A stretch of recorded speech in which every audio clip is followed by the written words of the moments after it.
അമ്പലത്തിലേക്ക് പോവുകയാണേ. ഞാനും അനുവേട്ടനും മാത്രമാണ് അമ്പലത്തിലേക്ക് പോകുന്നത്. എൻ്റെ അച്ഛൻ തിരിച്ച് വയനാട്ടിലേക്ക് പോവുകയാണ്. അർജുനനും പൊന്നേച്ചിയും ഡ്യൂട്ടിയിലായിരുന്നതുകൊണ്ട് അവർ വന്നിട്ടുണ്ടായിരുന്നില്ല.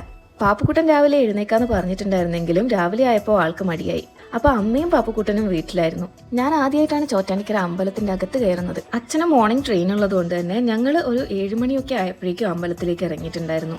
രാവിലെ ആയതുകൊണ്ട് തന്നെ ചൂടിനൊരു ആശ്വാസം ഉണ്ടായിരുന്നു. എന്നാലും കുറച്ച് കഴിയുമ്പോഴേക്കും നല്ല ചൂടാകും. അങ്ങനെ ഞങ്ങൾ അമ്പലത്തിലെത്തിയേ.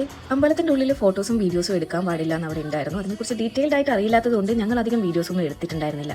അനുവേട്ടൻ കഴിഞ്ഞ തവണ വന്നതുകൊണ്ട് തന്നെ ആൾക്ക് അത്യാവശ്യം സ്ഥലങ്ങളൊക്കെ പരിചയം ഉണ്ടായിരുന്നു. അപ്പോൾ ഞങ്ങൾ എല്ലാ സ്ഥലത്തും പ്രാർത്ഥിച്ചിട്ട് തിരിച്ചു പോകാൻ നേരത്തെ ഒരു ലോട്ടറിയോടെ എടുത്തു. അത് കഴിഞ്ഞ് ഞങ്ങൾ നേരെ പോയത് പായസം വാങ്ങിക്കാനാണ്. അമ്പലത്തിൽ നിന്ന് കിട്ടുന്ന നീണ്ട ടേസ്റ്റുള്ള പായസം ഞങ്ങൾക്ക് എല്ലാവർക്കും ഇഷ്ടമാണ്. പക്ഷെ ഇത്തവണ ഞങ്ങൾ വാങ്ങിച്ച പായസം മാറി. പിന്നെ കുറച്ച് ഉണ്ണിയപ്പം കൂടെ വാങ്ങിയിട്ട് ഞങ്ങൾ തിരിച്ചു പോവുകയാണേ. ബ്രേക്ക്ഫാസ്റ്റ് കഴിച്ചിട്ട് വന്നതുകൊണ്ട് തന്നെ ഞങ്ങൾ വേറെ ഒന്നും കഴിക്കാൻ നിന്നില്ല. വെയിൽ കൂടുന്നതിന് മുമ്പ് തന്നെ നമ്മൾ വീട്ടിലേക്ക് പോവുകയാണേ.